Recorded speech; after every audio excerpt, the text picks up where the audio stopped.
So say you got $20,000 and you want to know how to get started in real estate investing. Well, that's what I'm going to be talking about in this video.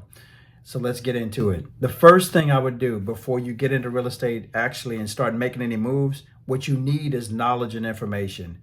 And the number one way you can do that is get with somebody that you know, like, and trust and can actually physically go with them or shadow them and watch them in the real estate game. I wish I did this, and that was one of my mistakes I made. I try to go out there and wing it and try to figure this out. So follow somebody that you know, like, and trust that's actually doing what you want to do. All right. Here's another way too to get more information. Go to some other social media platforms, right? There's a bunch of them out there. Follow those that you feel like are successful.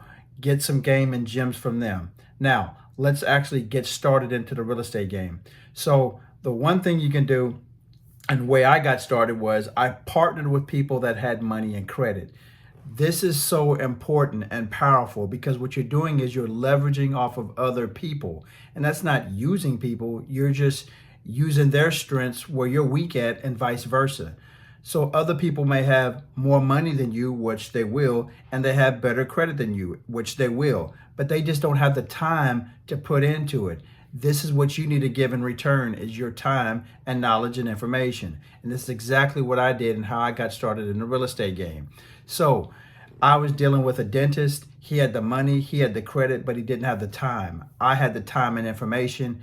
It made a perfect team, and we were able to make this happen. And I got about 3 to 4 single family houses when we did a joint venture together. That was perfect. Then once I was able to get on my own feet and I started to understand this more, guess what? I was able to separate. He was able to separate and go on our own ways amicably, but it wasn't a problem. But here's the point.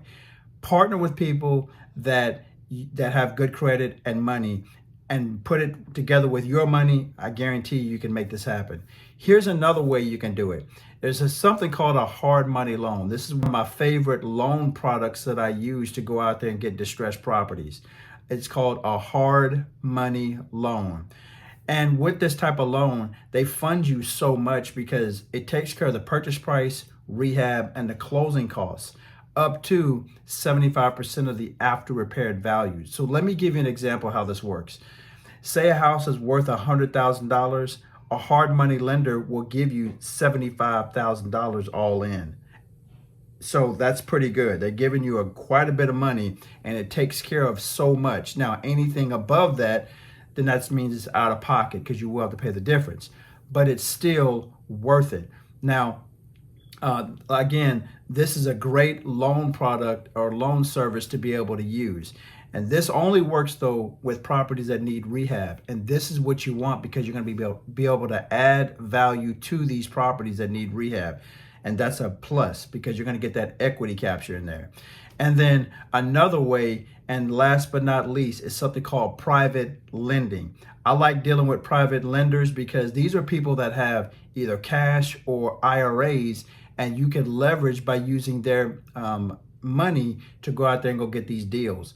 It's best, of course, when you're dealing with people that you know. So if you know people that have money and an IRA, they'll loan you that money. And that's the key by leveraging using other people's money to go out there and go get these deals. That's another way I'm able to go get deals. And with private lending, I'm not dealing with any banks. That's the best part about it. There's no red tape. I don't have to sit here and negotiate, they don't need a whole lot of loan docs. It's just working it out between me and the private lender, okay? And it's flexible terms. That's the key right there. Flexible terms. They may ask for 20% down. They may ask for 15% down. It's between you and the lender. So if you have $20,000 and you're ready to get into real estate investing, there are the strategies that I just gave you.